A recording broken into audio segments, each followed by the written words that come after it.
Hi, welcome to a Young at Art at Home project from Steamboat Creates. My name is Sylvie, and today we are going to be making some stress balls. I imagine we could find some use for these this time, and this is something you can make for anyone in your family or for you, anyone you might be living with, and it's something that you can squish in your hand. You can throw it around, you can play with it, and it's a good thing to relieve stress on or just a lot of energy when you're cooped up inside at home. So how we're going to make this is just a few simple steps. What you'll need are 2 balloons to make 1 stress ball, 2 balloons for 1 stress ball, a pair of scissors, and some kind of filler. So I am using some yellow cornmeal filler. You can use white flour. You could also use white rice. Whatever you have that's in the cupboards that is not necessary for cooking with.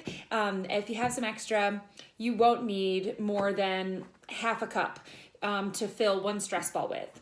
You'll also want some kind of filter. So I've got this funnel to use to end up pouring the rice or flour into the balloon with. If you don't have a funnel, you can also make one out of paper. And all you need to do is take a piece of paper and then roll it so that it creates a cone shape with a hole at the end. And you want to make sure that hole is a good size, about that size. So it's similar to that funnel so that there's enough room for the flour or rice to flow through. And then all I did was take a little piece of tape to attach it so that you don't need to keep holding it together while you're trying to fill it up. So this is another option instead of using a funnel. If you have a funnel, one less step. What you want to do first is start stretching out your balloons. And you want to stretch them so that they will be ready to fill, not with air, but instead with the rice or flour, whatever you're using. A really good tip for stretching these out is to, after you pull them a little bit, gently pull them, blow it up. And you can ask for an adult's help with this if you need it. Blowing it up will actually increase its stretch. And then I'm just gonna slowly let the air out. And I'll do that for with both balloons. So I'll give them a good stretch and then blow them up.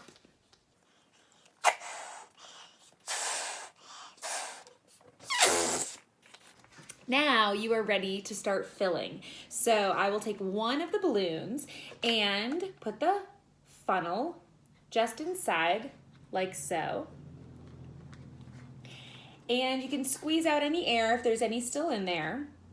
And then slowly, and that's an important tip, to pour the rice or the flour, cornmeal in slowly because you don't want the neck to get clogged with it. So I'm gonna pour it as slow as I can into this funnel. And if at any point it does get clogged in there and it's not going into the balloon, you can take a pencil and just push it through. And we'll keep filling this up until the balloon is full, and you can push down any cornmeal that's in there out of the neck. So we'll keep filling this up and pushing it down until I can remove the funnel and all of this part of the balloon is full, and then we still have the neck free to be able to tie it up with.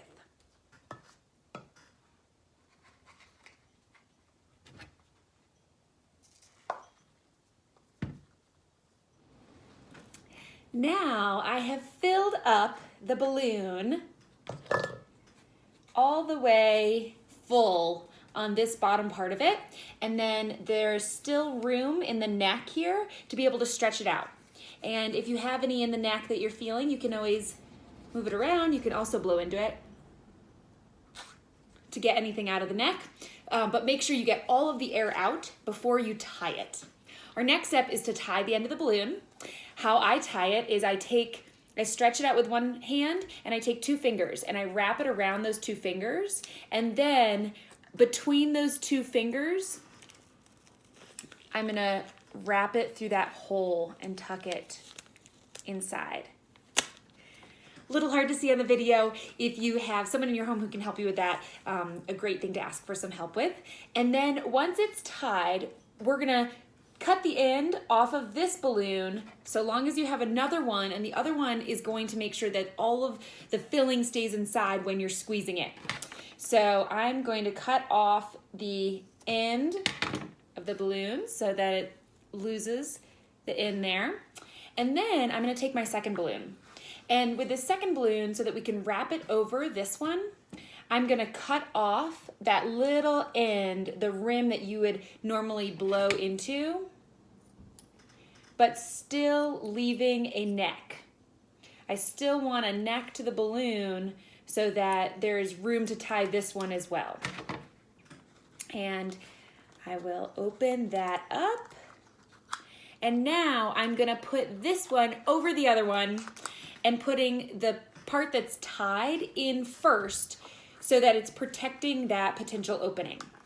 The easiest way to do this is to put your fingers inside the end of this balloon, push the outside through that opening, and then you can put it over the end of this balloon that has the knot on it, and you're gonna work it all the way around so that your second balloon completely covers the balloon that you initially made. And once it's all the way inside, the other one's inside there now, I'm gonna take the neck of this balloon and I'm gonna tie it off again.